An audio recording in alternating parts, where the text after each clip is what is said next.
लो जी सियाने कहते भी वक्त किसी की जागीर नहीं होंगी। ये देखो देख रहे हो गए टांडे टुटे बन सारे मकई डिग्गी डटी पे है। देखो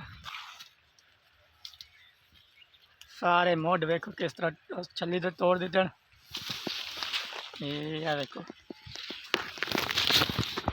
अस्सलाम वालेकुम जी, मैं तो अपना नमान चिश्ती है। तुम वेंदे हो मेरा यूट्यूब चैनल नमान लैल परिया। सुनाओ की हाल चाल है? मेरी वजह उम्मीद करता सब ठीक ठाक हो गए।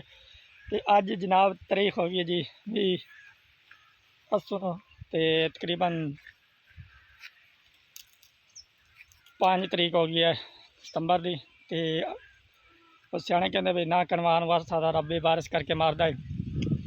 जो किसी तो औखा वक्त हमने ना औखे वक्त के दौरान किसी सज्जन मिली दे किसी गरीब बंदे दे काम आ जाए बंदा उस तो वड्डी कोई गल कोई नहीं होंदी। तो इो इस तरह का वाक्य होया साढ़े पंजाब नाल कि पहले सैलाब आ गया। सैलाब की जद जोड़े आए बंदे उन्होंने हर चीज़ तबाह हो गई, फसलें बुड़ गई, सारा कुछ तबाह हो गया। तो लेकिन जोड़े साढ़े वर्गे उछले सांदलबाद के लोग हैं उन्हें सोचा कि दूसरा तो अजाब उन्होंने साधु की सीधा हर चीज़ मांगी कर है। वो बेचारे माल मन्नी लैके माल मवेशी लैके आपदे इत्थे आए दरिया तो उच्ची सांदलबाल। तो उन्हें माल वास्ते पट्ठे लैने तुहानूं पता जरूरी उन्हें पट्ठे का माल वास्ते पट्ठे लैने। उन्हें आख्या भाई पट्ठे पुछोने इतने लोगों ने 20,000 25,000 की कनाल पट्ठियां की आग दी। 2.5 लाख का तकरीबन किला बनता तो 2 लाख का। तो रब तआला नूं ये चीज़ नहीं पसंद आई। तो इधर वेख लो हालात सारे पासे मकई बर्बाद हो गई। और जो सियाने आंदे ना टांडे बन हनेर आंदा कि अज असुन भी हो गई जनाब। राती आया है टांडे बन तूफान हनेर। इधर वेखो मकई तबाही फेर के वग गया। अल्लाह ताला नूं ये चीज़ नहीं पसंद आई कि उन्होंने बंदे ते अजाब आया तो उन्होंने सहारा देने के बजाय आवाम ने आपका हर चीज़ का रेट महंगा कर दिता। इधर वेखो मकई छली तो थले रख के टांडा टुटा है तो सारी तबाही फिर गई, सारी भिंड हो गई। किसान बेचारा तो रोल गया सांदलबार वाला तो रावी वाला भी।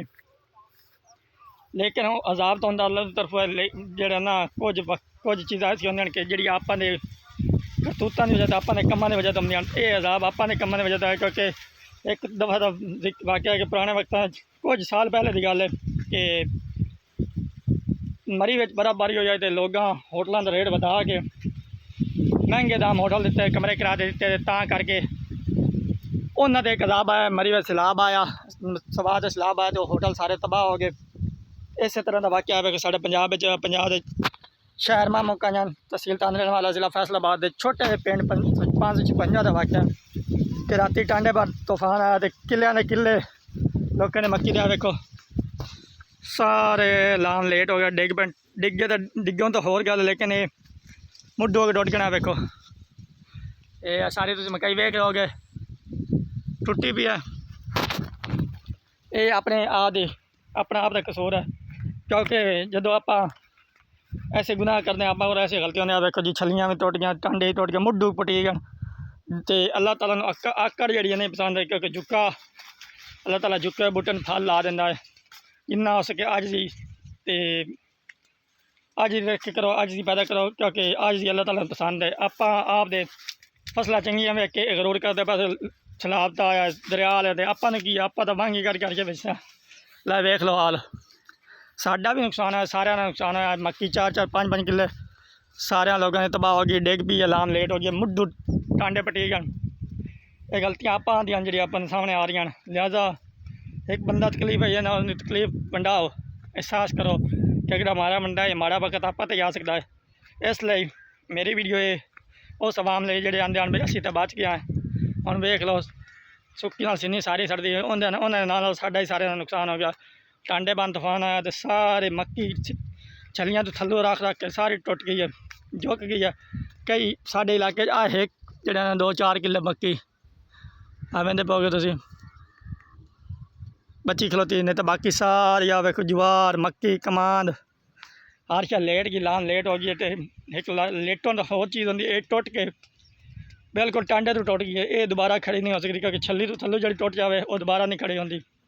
लिहाजा एहसास करना चाहिए हर बंदे का कोई माड़ा है कोई तकड़ा है। अज आप किसी का एहसास करते हैं तो कल अपना भी कोई एहसास कर बासी। अल्लाह ताला ने जड़ा ना वो अल्लाह ताला फरमाता है कि करो मेहरबानी तुम अहले ज़मीन पर, खुदा मेहरबान होगा अर्श बरी पर।